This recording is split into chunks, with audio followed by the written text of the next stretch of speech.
മെന്നും ഇത് മുഴുവനും ധാമധൂമാകുമെന്നും നേരത്തെ മനസ്സിലാക്കിയതുകൊണ്ട് പേടിച്ചരണ്ട് അതന്നെയാണോ എന്ന് നോക്കാൻ വേണ്ടി ഇങ്ങനെ പരിശോധിച്ചു.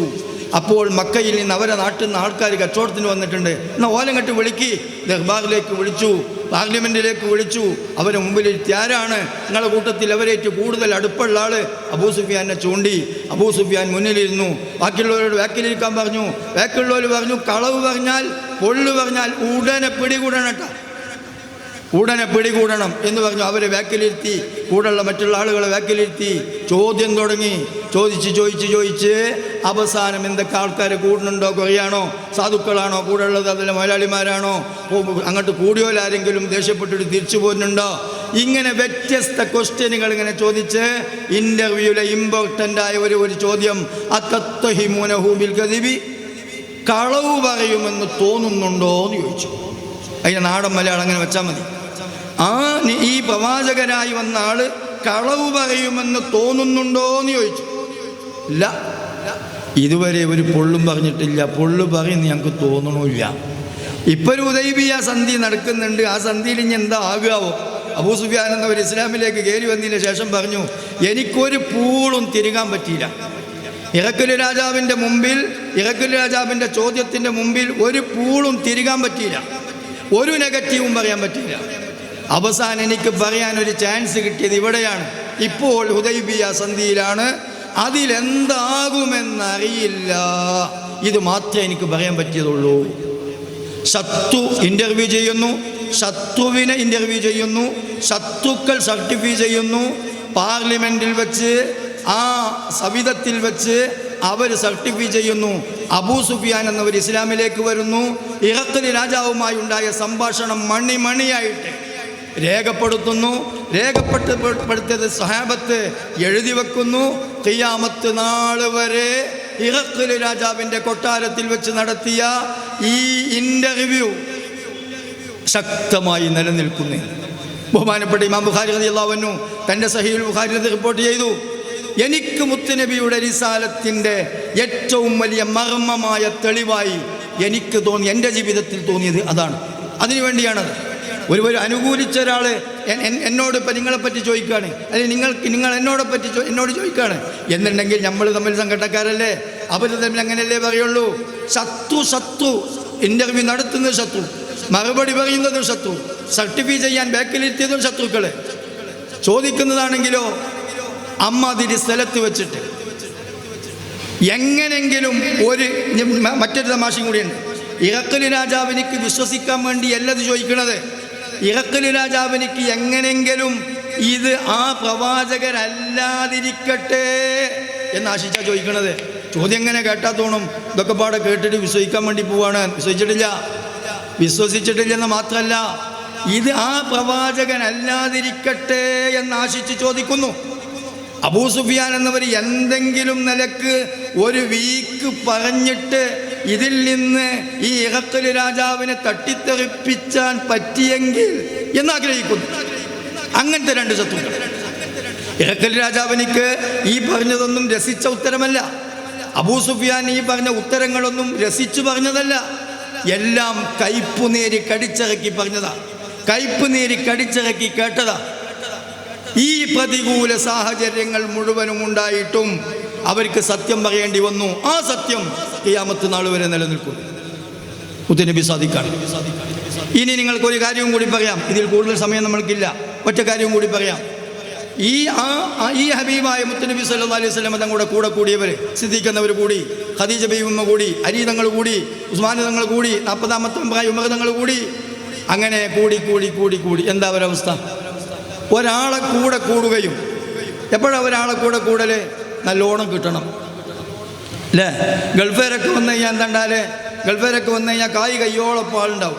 കായ് ഇങ്ങനെ കഴിഞ്ഞു തോന്നിയാൽ ആൾക്കാരിങ്ങനെ ഒഴിച്ചു, പിന്നെ ആരും ഉണ്ടാവില്ല. ഒറ്റയ്ക്ക് ഇങ്ങനെ കൈയും വീശി വരുന്നുണ്ടാവും. കായും പണം ഉണ്ടാകുമ്പോൾ ആളുണ്ടാവും. എന്തെങ്കിലും കിട്ടിയെങ്കിലേ ആൾക്കാരൊപ്പം കൂടുള്ളൂ. എന്നാൽ ഈ മുത്തുനബിൻ്റെ കൂടെ കൂടിയ ആളുകൾ, ആ കൂടെ കൂടിയ ആളുകൾക്ക് എന്ത് കിട്ടി? പീഡനം കിട്ടി, മർദ്ദനം കിട്ടി, കളിയാക്കൽ കിട്ടി. അവർ അധ്വാനിച്ച സ്വത്ത് മുഴുവൻ ഇട്ടേച്ച് പോകേണ്ടി വന്നു. അങ്ങനെ അവർ തൻ്റെ സ്വന്തം നാട്ടിൽ നിന്ന് പലായനം ചെയ്യേണ്ടി വന്നു. ഭാര്യ ഇട്ടേച്ച് ഒറ്റയ്ക്ക് പോകേണ്ടി വന്നു. മക്കളെ ഇട്ടേച്ച് ഉമ്മയും ബാപ്പയും പോകേണ്ടി വന്നു. ഈ പീഡനങ്ങൾ മുഴുവനും സഹിച്ചുകൊണ്ട് ഒരു കളവിനെ ഒരു സമൂഹം കൂട്ടുനിൽക്കുമെന്ന് നിങ്ങൾ വിചാരിക്കുന്നുണ്ടോ? എത്ര മൗഢ്യമാണ് ആ വാദം! ഈ ആളുകളൊക്കെ പ്രതികൂലമായ സാഹചര്യത്തിൽ ചുറ്റുവട്ടത്തിൽ അള്ളാഹ് എന്താണ് നേരത്തെ വിഷയത്തിൽ അവതരിപ്പിച്ചതുപോലെ മുത്തുനബി ഒന്ന് കാക്കിച്ച് തുപ്പിയപ്പോൾ അത് അടിയിലേക്ക് ചാടാൻ അനുവദിക്കാത്ത സ്വഹാബത്ത്, ഒന്നുണ്ടാക്കിയ ഒരു വെള്ളം അടിയിലേക്ക് ചാടാൻ അനുവദിക്കാത്ത സ്വഹാബത്ത്, ഈ നിലക്ക് ആജ്ഞാനുവർത്തികളായ ബഹുമാനത്തിൻ്റെ ആദരവൻ്റെ ആൾരൂപങ്ങളായ ഈ സ്വഹാബത്ത് തങ്ങളുടെ കൂടെ കൂടിയിട്ട് സത്യമല്ല ഇത് കളവാണ് എന്നുണ്ടെങ്കിൽ എന്തിനോ ഇത്ര ബുദ്ധിമുട്ടി കൂടണം? സത്യമാണ് എന്ന ഒരു ക്വാളിഫിക്കേഷനും ഒരു പോയിന്റും മാത്രമേ ഉള്ളൂ ഇവരെ കൂടെ നിൽക്കാൻ. അതുകൊണ്ട് മുത്തുനബി സല്ലല്ലാഹു അലൈഹി വസല്ലമ തങ്ങളെ അൽ അമീൻ എന്ന് വിളിച്ചവർ കഅബയിലെ ഹജറുൽ അസ്വദ് കഅബയുടെ മൂലയിൽ പ്രതിഷ്ഠിക്കാൻ വേണ്ടി അവർ ഓരോ കബീലയിൽ നിന്നും ആളുകളെ നിശ്ചയിച്ച കഥയില്ലേ നിങ്ങൾക്ക്? ആ അവസരത്തിൽ മുത്തുനബിയെ അതിനുവേണ്ടി നിയോഗിച്ചില്ല അവർ. എന്താ മുത്തുനബിയെ നിയോഗിക്കാനുള്ള ക്വാളിഫിക്കേഷൻ? ജാ അൽ അമീൻ. അല്ലാഹു അക്ബർ. മുത്തുനബിയ ഹജറുൽ അസ്വദിന്റെ സമീപത്ത് അത് പൊക്കിയിട്ട് വെക്കാൻ വേണ്ടിയിട്ട് വന്നപ്പോൾ ഈ ശത്രുക്കളാകുന്ന ജനവിഭാഗം മുത്തുനബിയുടെ വരവിനെ വരവേറ്റത് ജാ അൽ അമീൻ. അമീൻ അൽ അമീൻ വന്നു എന്നാണ്, വിശ്വസ്തൻ വന്നു എന്നാണ്. അബൂജഹൽ പോലും ബദർ യുദ്ധത്തിന്റെ ബദർ യുദ്ധം നടക്കുമ്പോൾ അതിൻ്റെ തൊട്ടു സമീപത്ത് ചോദിച്ചിട്ടുണ്ട്, എന്താണ് ഈ പ്രസ്ഥാനത്തിനെ പറ്റി നിങ്ങളുടെ അവസ്ഥ? മുഹമ്മദിനെ പറ്റി എന്താണ് നിങ്ങളുടെ അഭിപ്രായം? സല്ലല്ലാഹു അലൈഹി വസല്ലം അവിടുന്ന് പറഞ്ഞു, ഇത് സത്യമാണെന്നറിയാം, പക്ഷേ എല്ലാം ഭരണോൽക്ക്, കഅബാലയത്തിന് വെള്ളം കൊടുക്കാനുള്ള അധികാരമോൽക്ക്, കഅബത്തിൻ്റെ താക്കോല് പോലെ എടുത്ത്, പിന്നെ നമുക്കെന്താ?